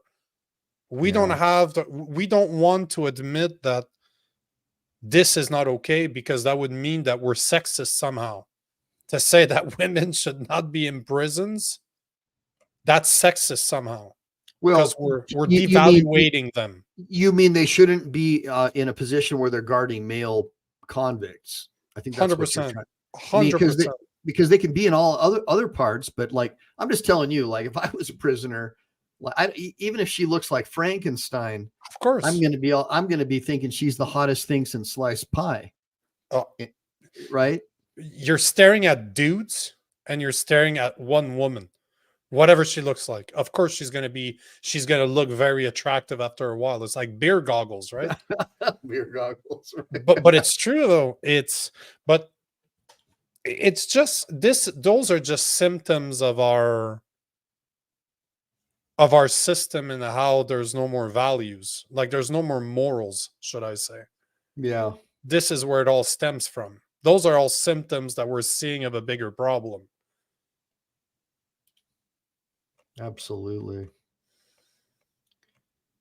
So I have this other video. Now typically my audience, I don't know, you guys want me to play some more cool video that I found and do some more stuff? Give me a bunch of ones if you guys want us to talk more, just doing some chit chat, or give me a bunch of twos if you want me to shoot and play some more video of just some cool stuff that I found and comment on it. And other than that, we've been going for an hour and 29 minutes, and I don't want to fry your brain too much, bro. But what brain? All right. I like that. What brain? All right. So what were the twos? The twos were to play more videos. All right. But yeah, you're not helping, bro. 1 and 2. All right, man. Let's see what I got. Let's see what I got. So I got these female prison guard clips. Let's take a look and see where this leads us. It's about 30 minutes. I'm willing to mess around with you guys for another half hour if you want to stick around with me. Hello, everyone. Everyone pays for what they do, sometimes later and sometimes right away.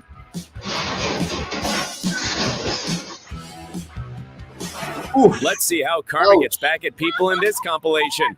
Let's get it on.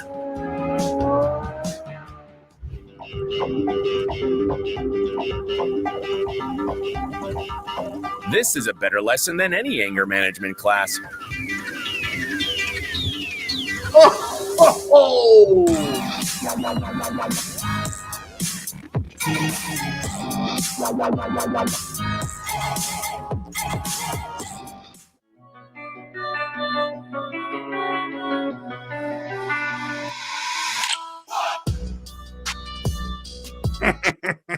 That was kind of dumb.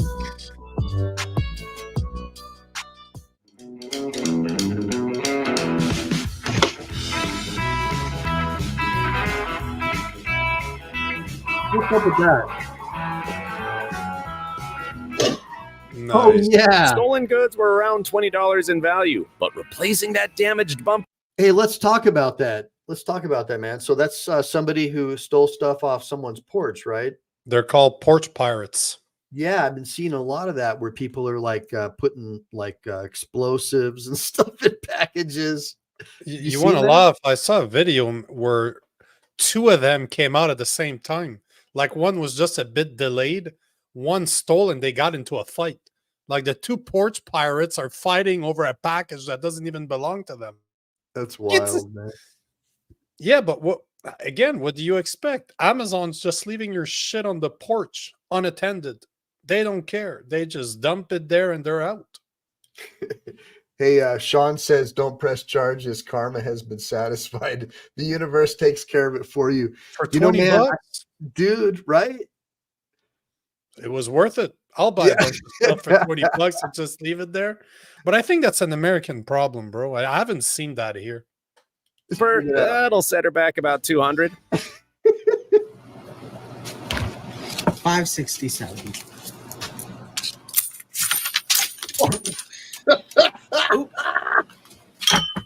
Justice is served.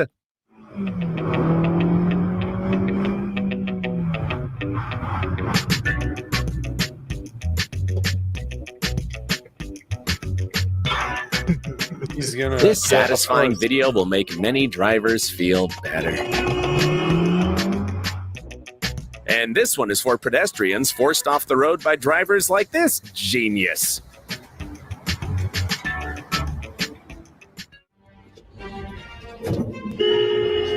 Precise,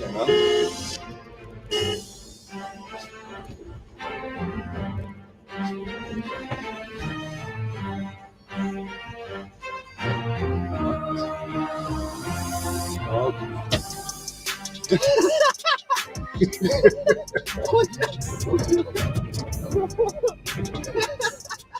whatever language it is that you're speaking, okay? This is America, and you get it right the first time. You get it right the first time. Get it right the first time. Get it right the first time, okay? Of course. Yeah. So, man, what do you think about that one, man? You've seen women like that before, like the entitled ones. They do all that crazy stuff, get all nutty. It's karma for you, bro. I comment about that. I comment on those videos all the time. I love when it backfires, and that's exactly that. It's, don't believe in God, that's fine, but karma's a real thing. If you don't believe in God, you have to believe in karma, and there you go. You have it right there. Yeah, man. Hell yeah. I'm concerned. I remember girls like her from like junior high school and stuff. I'm not expecting them to be that way when they're like 30 and 40. Why would they change? This rebel ignored the rules. Not me, right? But nobody can defy the laws of the universe. Holy moly, look at that.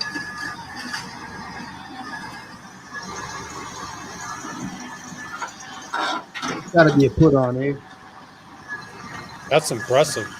Yeah. This man has a rule. Park wrong and your car becomes scrap. That's crazy. Man, that's a skillful worker right there. It's too hard to believe, but that's real. You know, like not like just some show from James Bond movie. Oh, oh, what the heck? What the heck is that? Like a manure truck? That's what it looks like. Oh, it dumped over. Oh. Yeah, that's disgusting. That's wild.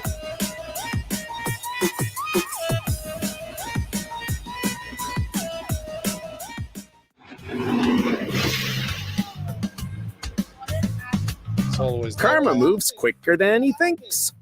Everybody, like, by the way, what's that drug you take? Equapa or Huayacapa? The hallucinogen? Ayahuasca. Ayahuasca. Everybody, next time you come on the show, make sure you do shrooms or ayahuasca, because I think you'll have a much better experience as we watch these videos. Give me a bunch of ones if you agree in the sidebar. You jet ski up. So what happens? You around. Look at this. Oh. Oh, yeah, that ain't good. Daddy's probably gonna be pretty mad at that one. Daddy's gonna be pretty mad at that one. Don't make crazy.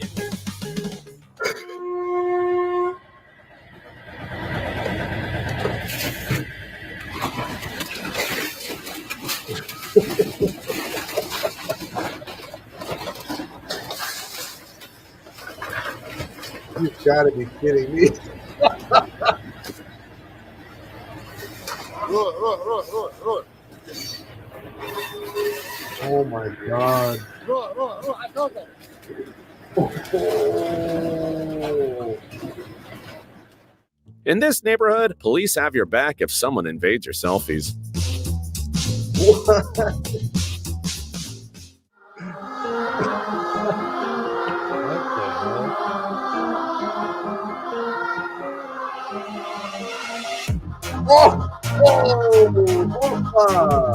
This will definitely teach him to respect his opponents.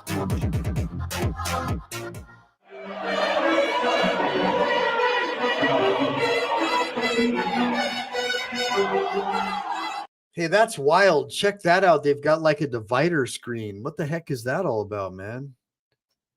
You ever seen that before at a sports arena? Yeah, in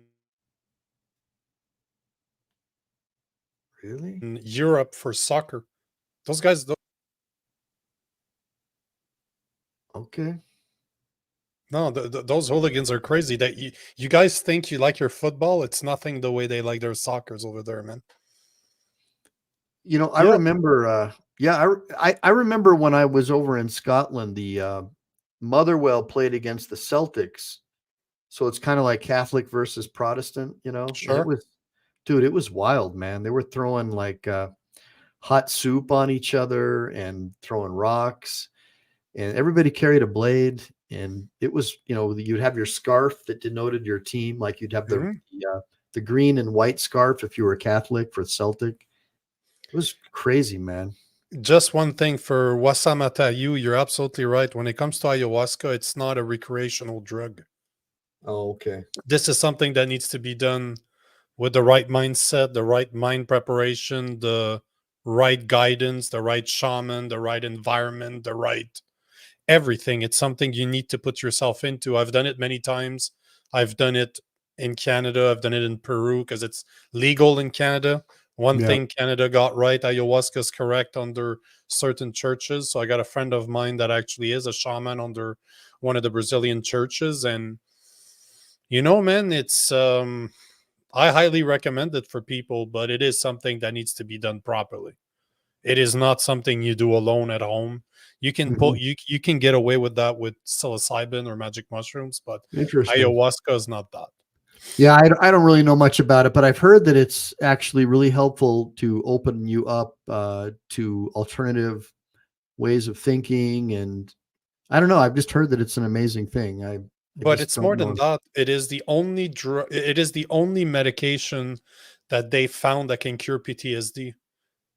No There's no way. s- y- Yeah, and when you look at the psychology behind it or the physiology behind it, it's pretty amazing, because if you understand the way PTSD works, is it hijacks your prefrontal cortex Mhm. and it puts you in a fight or flight response. So every single time you're reliving your whatever the experience or experiences that traumatized you, you're in a fight or flight. So your prefrontal cortex is being hijacked and you're not able to think. You can just go through what's happening and you're just living it again without being able to step back and analyze what's going on. You're just reliving it in a certain in a loop, basically.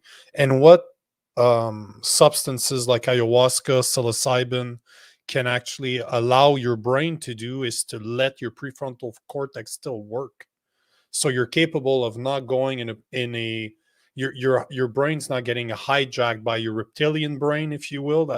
That's normally how they call it, but your brain's not getting hijacked, and you're capable of thinking when it's happening and just reliving the experience as a third person and not the person experiencing the experience itself. So it is amazing. Like John Hopkins has made a lot of studies on psilocybin, and not ayahuasca as far as I know, but a lot on psilocybin, and it is the only remedy that they found to cure PTSD. And this is one of the things I want to work with in the future, is to work with veterans, because as I said, I know some shamans that specialize in that. I've done my fair share of psilocybin trips, and you know, it's the only remedy to cure PTSD, and I don't know of any people that deserve to get their PTSD cured more than veterans. So that's definitely, I have some ideas when it comes to that. I have a few guys in the US that might be interested eventually to do something with it, but it is amazing. I highly recommend it. Even if you don't have PTSD, I would highly recommend it, but you need to be ready. You need to be ready for what's coming. Yeah, I've heard that before. I've heard that it's a major step, and you have to have a guide, I guess, is the idea, right? The thing is, see your brain as a radio antenna. You send and receive signal, and everything is pre-filtered.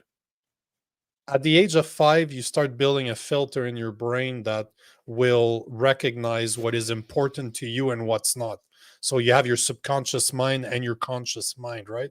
Yeah. And what those substances allows you to do is to connect both. It's like a pathway. It kind of creates a pathway between your subconscious and your non-subconscious mind, Yeah. and it kind of rewires the way that your brain works. So your antenna is not receiving and transmitting the way it normally does. Interesting. It's very interesting, because I've been you can see color, like you can see sound, Yeah. feel colors, or hear colors. Like, it's very strange what I'm saying. I understand that, but it's something that can't be explained into words unless you try it. But Hmm. it is a very connecting experience. You believe in natural law. There are things that are natural, that are real everywhere in the universe. And to me, substances like psilocybin and ayahuasca connect you to that source, whatever you want to call it God, call it source, call it Hmm. universe, but it connects you to the all. It's very interesting stuff, man. It's very natural. Like, not Hmm. natural as in it comes from the earth, but it's almost like it removes everything that doesn't matter, all Hmm. the stuff that we think about day in day Yeah. out. It kind of removes, just shows you almost what's behind the scene. It's very interesting. I'm due to do it again. I've been thinking about it recently, because I normally only do it when I feel the calling for it. I haven't done it in 2 years, 2.5 years now, but I've been I've been feeling like doing it again. It's always a good assessment of where you are, because you take that and it's like looking at the mirror, looking in the mirror. It's a very interesting thing. It's a very interesting thing to try. Yeah, I've heard so many people tell me, "Hey, man, you have to do it. I guess with the shaman, and it's got to be down in You should. like South or Central America or something like that." Like I've done it in the Amazon. I've done it in Peru and the Amazon. I've done it here in Canada. I like my friend more. He's better than the shaman I had over there, but he spent Wow. 10 to 15 years in Brazil, so it's not like he's learned his craft here. But psychedelics are definitely something that are worth exploring. So what's the matter? You says it's like your thoughts are on a ski slope. After a while, you get stuck skiing the ruts, but psychedelics can groom the slope clean. Yeah, that's interesting. They always have interesting things to say. The thing is, and I don't know if that's where he's going with this, but this is how I see it. The thing with psychedelics is that once you've taken them, you're screwed. There's nothing that you can do about what's coming, and there's no point fighting it either. Because the more you fight what's coming, because you can't predict what's going. As many times as I've done it, I'm always scared. Every single time when I consume it, because there's always a 30, 45 minutes before you start feeling the effect. I'm like, man, did I really just do that again? I'm like, man, did I really just do that? Because it's too late now. But it's going to show you stuff. It's hard to explain. It's hard to explain to somebody that's never done it. I like fishing. Yeah, a lot of people do. Kurt Bronson.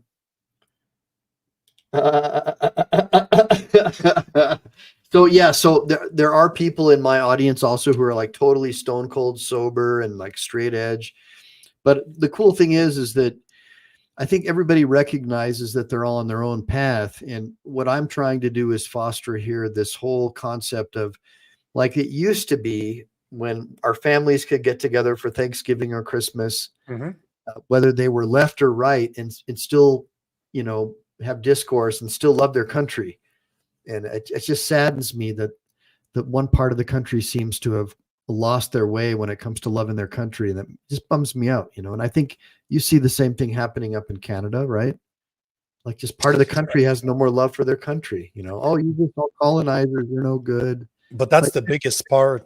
You know, you guys, it's only a portion of Americans that are like that. Yeah. In Canada, it's the vast majority of people. Wow. But that's, as I was saying earlier, it goes back to the winning attitude that a lot of your population still have. A lot of Americans are still proud to be American, and they understand what it costs to be there. They had to win a war of independence.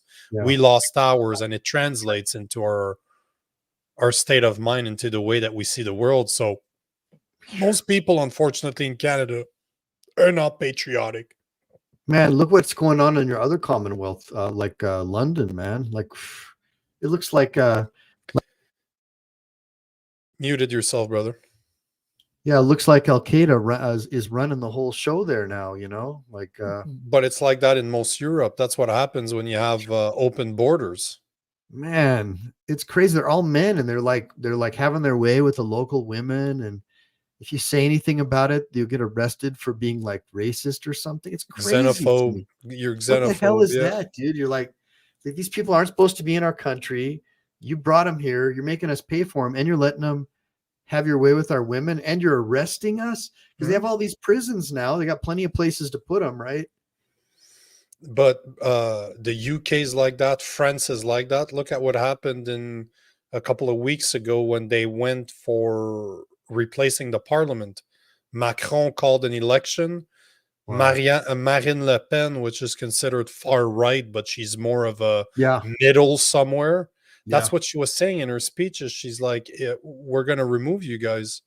If your culture does not align with ours, if you believe in, if you're a Muslim and unfortunately they don't align with us, you can go back where you came from because your values do not align with ours. And we're tired of having you telling us how to run our country. So you're not happy? Go. And that is a principle I've never understood. I'm a big fan of Japanese culture. But you know what I would do before I go there? I would learn Japanese. You know what I would do? I would hide my tattoos. I'm covered in them, but I would hide my tattoos because it is not something that they appreciate. I would respect their values. Yeah. And this I is the agree. portion I don't understand. I am a visitor. I'm somebody that's been allowed to go there. You don't go to another country if, one, you don't want to adapt to their values. Because if you're trying to bring your own values to a different country, why the fuck are you leaving your country in the first place? And this is the part that I've never understood, because Canada, I think that Trudeau has brought, within the span of 2 years or a year, like almost 2 million migrants. That's wild. Considering that we were like you guys, where we're 350.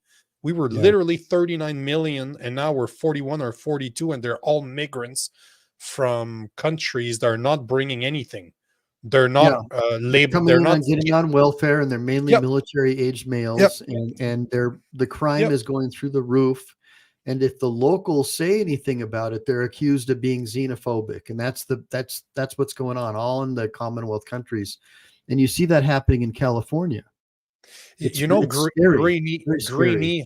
Greeny, I totally agree with you. People have the right to be anywhere as long as they're enter legally.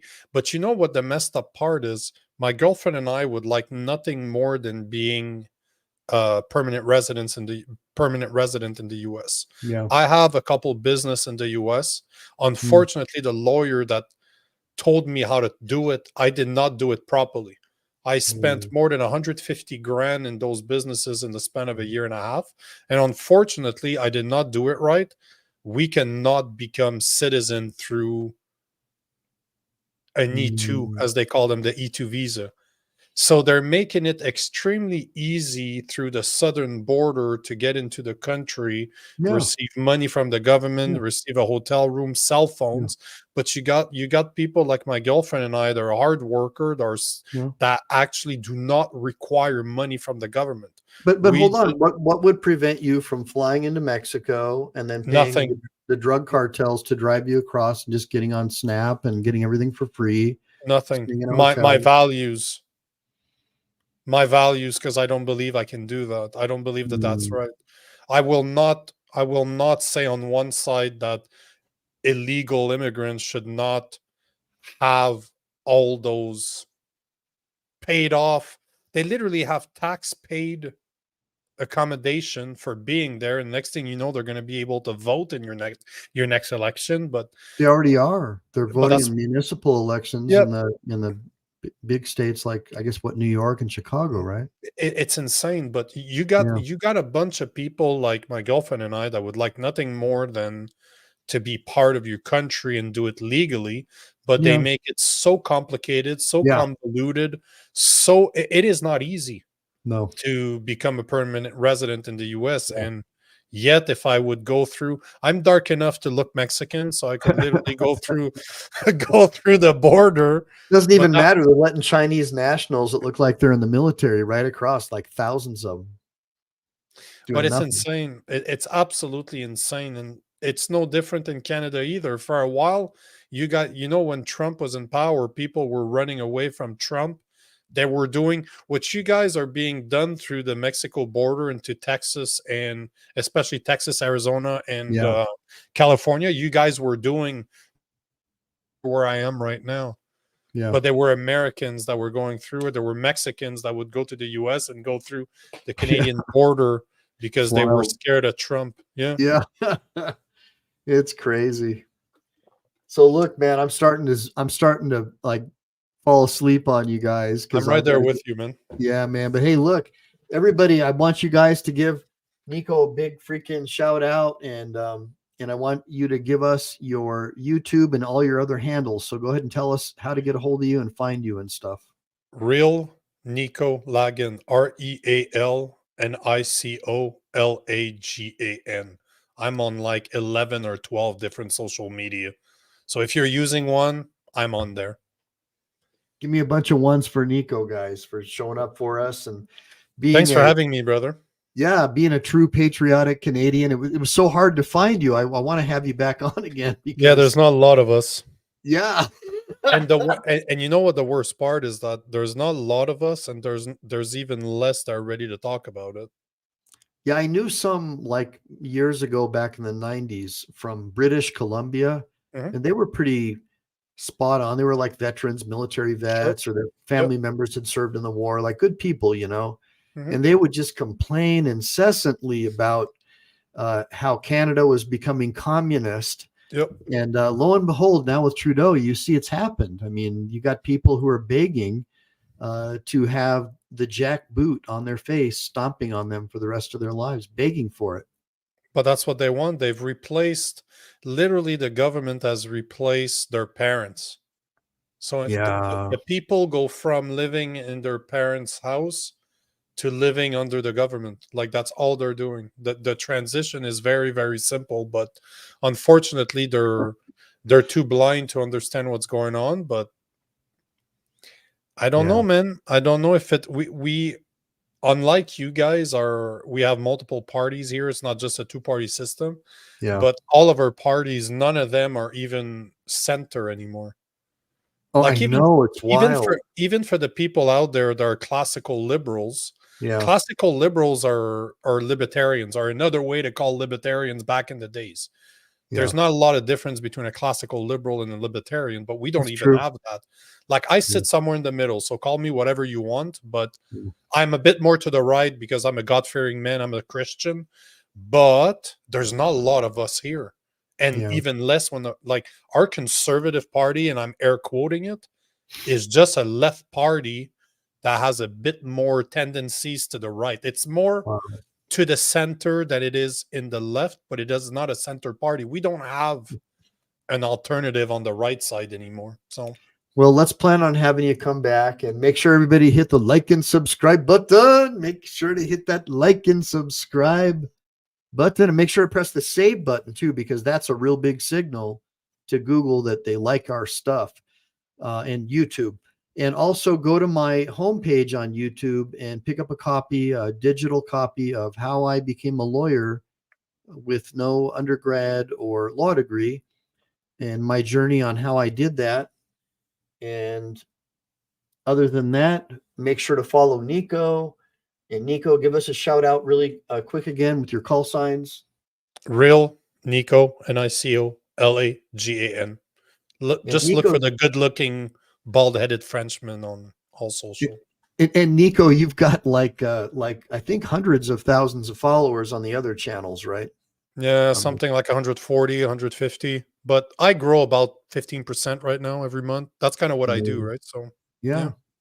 I Good do this stuff. full time, man.